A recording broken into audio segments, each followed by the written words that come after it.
This article will be studied during the week of May 16th to 22nd. Prove yourself ready. Theme text: Prove yourselves ready, because at an hour that you do not think to be it, the Son of Man is coming. Matthew 24:44. Paragraphs 1 and 2. Question A. What events foretold in Bible prophecy can be compared to an attack by a tiger? Question B. How does the coming attack affect you? For years, a noted performer entertained audiences by interacting peacefully with his trained Bengal tigers. He said, "When an animal gives you its trust, you feel like you have been given the most beautiful gift in the world." But on October 3rd, 2003, that trust ended. For no apparent reason, one of his animals, a 380-pound or 172-kilogram white tiger, attacked him. That attack was totally unexpected, and the trainer was not prepared. It is of interest to note that the Bible foretells an attack of a wild beast, and we need to be ready. Revelation 17:15-18 reads, "And he says to me, the waters that you saw, where the harlot is sitting, mean peoples and crowds and nations and tongues. And the 10 horns that you saw, and the wild beast, these will hate the harlot, and will make her devastated and naked, and will eat up her fleshy parts, and will completely burn her with fire. For God put it into their hearts to carry out his thought, even to carry out their one thought by giving their kingdom to the wild beast, until the words of God will have been accomplished. And the woman whom you saw means the great city that has a kingdom over the kings of the earth." Whom does this beast attack? In a stunning plot twist, the devil's world becomes divided against itself. The scarlet-colored wild beast represents the United Nations, and the 10 horns represent all the political powers. These will turn on the harlot like Babylon the Great, the world empire of false religion, and violently destroy her. When will this event occur? We do not know the day and the hour. We do know that it will be at an hour when we do not expect it, and that the time left before this attack is reduced. It is vital, then, that we keep ourselves spiritually ready, so that when that attack occurs and Christ comes as executioner, he will also prove to be our deliverer. To achieve this state of readiness, we can learn from faithful servants of God who proved themselves ready and thus became eyewitnesses of the fulfillment of God's promises. Will we take these real-life experiences to heart? Prove yourself ready, like Noah. Paragraph 3. Question: What conditions made it challenging for Noah to serve God faithfully? Despite the sickening conditions that prevailed on earth during his lifetime, Noah proved himself ready to see the fulfillment of God's promise. Imagine the challenges Noah had to face as rebel angels materialized in human form and cohabited with attractive women. These unnatural unions produced superhuman offspring, mighty ones who used their superior power to bully others. Think of the violence that was fomented as these giants caused havoc wherever they went. Consequently, wickedness prevailed, and man's thinking and behavior became thoroughly depraved. The sovereign Lord Jehovah then issued a divine decree that marked the beginning of the end for that ungodly world. Genesis 6:3 reads, "After that Jehovah said, My spirit shall not act toward man indefinitely in that he is also flesh. Accordingly his days shall amount to 120 years. Verse 5 reads, "Consequently Jehovah saw that the badness of man was abundant in the earth, and every inclination of the thoughts of his heart was only bad all the time." Verses 11 and 12 read, "And the earth came to be ruined in the sight of the true God, and the earth became filled with violence. So God saw the earth, and look, it was ruined, because all flesh had ruined its way on the earth." Paragraphs 4 and 5. Question: In what ways are conditions in our day similar to those of Noah's day? Jesus prophesied that the conditions in our day would be similar to those in the days of Noah. For example, we also witness interference by wicked spirits.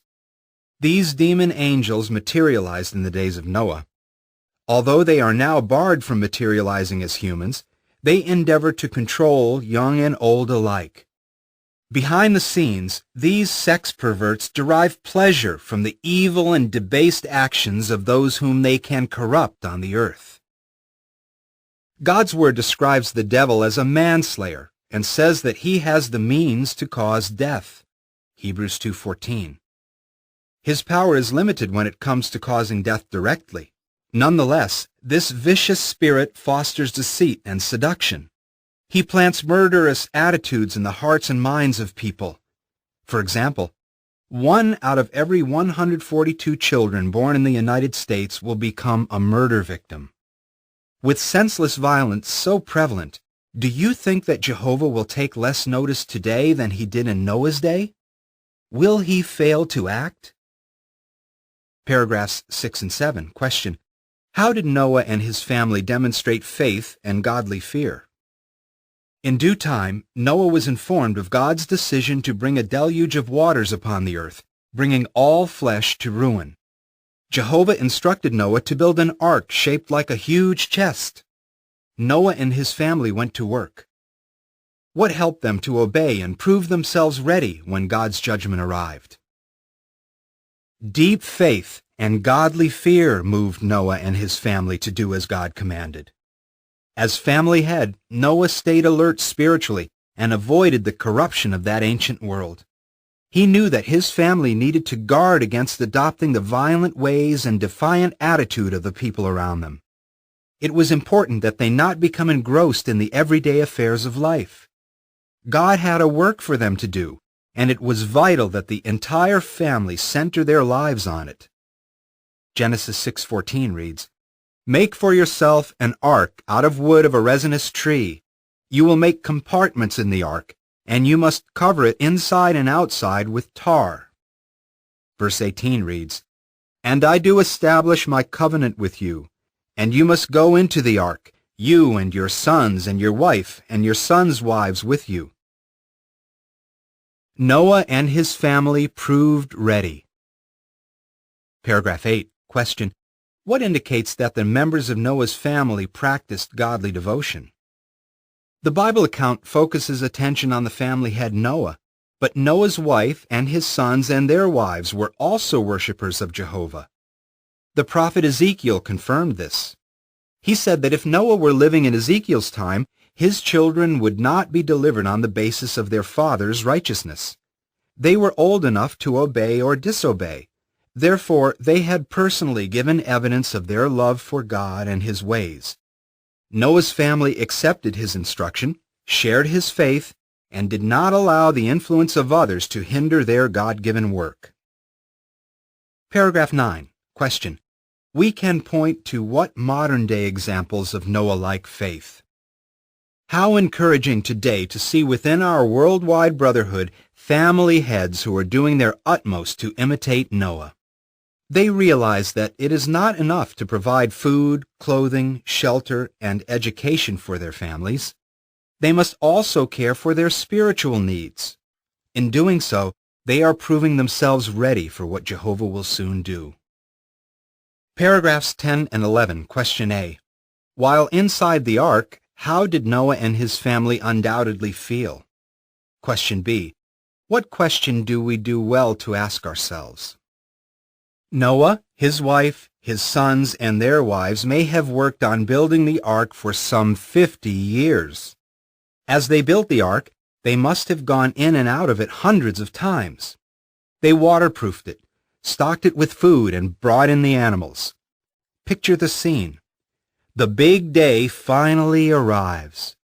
It is the 17th day of the second month of the year 2370 BCE, and they go into the ark. Jehovah shuts the door, and it begins to rain. This is no mere local flood. The water canopy or heavenly ocean bursts open, and a torrential downpour pounds the ark. People outside the ark are dying, while those inside are being saved. What might Noah's family have felt?